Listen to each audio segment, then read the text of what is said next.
Whenever the topic of artificial intelligence comes up, the conversation almost always goes straight to efficiency, profit, and, well, disruption. But what if we're looking at it all wrong? Today, we're going to dive into how a totally different kind of business is using AI not just for the bottom line, but for people, for the planet, and for real, genuine progress.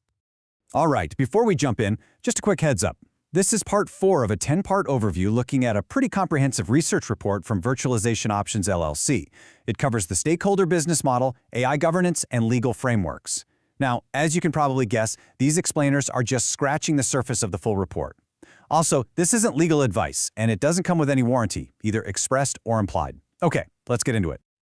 So let's just kick things off with the big question that really frames our whole conversation today. Is AI fundamentally just a tool for maximizing profit, or can it actually be designed and used to truly serve people? That's really the core of what we're digging into here. And even start answering that, you really have to look at AI through a whole different lens. It's not just about what the technology does, it's about who it's doing it for.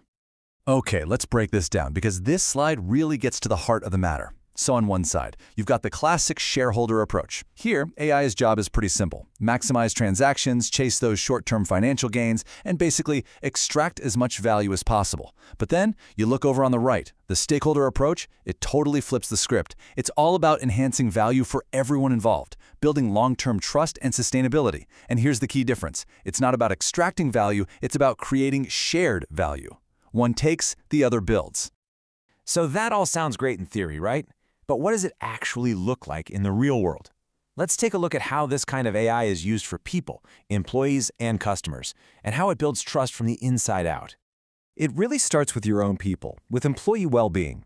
And look, we're not talking about some kind of creepy Big Brother surveillance here.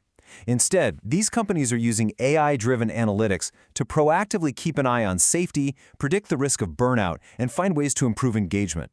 So the goal isn't control. It's about creating healthier, more supportive places to work.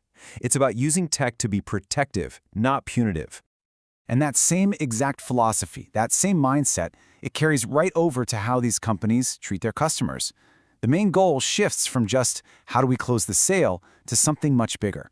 How do we build genuine, lasting trust? And a huge part of building that trust means you actively avoid stuff like this: dark patterns. Oh, you've definitely seen these before. They're those sneaky user interfaces designed to trick you. The confusing buttons that get you to sign up for something, the hidden fees that pop up at the last second, those frantic countdown timers pressuring you to buy. Stakeholder businesses use their AI to actually improve the customer's experience, making sure recommendations are genuinely helpful, not just trying to manipulate you into a sale you'll regret. But it doesn't stop with just employees and customers. The impact goes way beyond the walls of the business. Let's look at how AI can serve the planet and the community at large.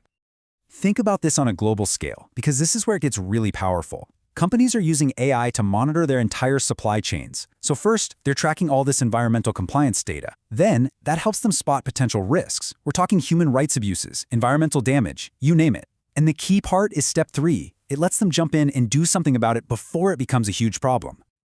And it's also about listening, really listening.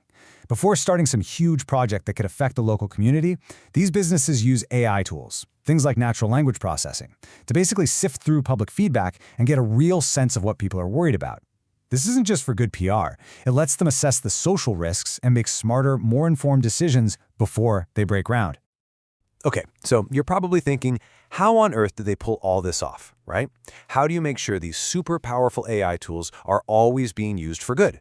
Well, it all boils down to building on a really strong ethical foundation. The research points to these 3 core pillars. Think of them as the bedrock of the whole thing. First, an absolute commitment to ethical use, a promise to do no harm.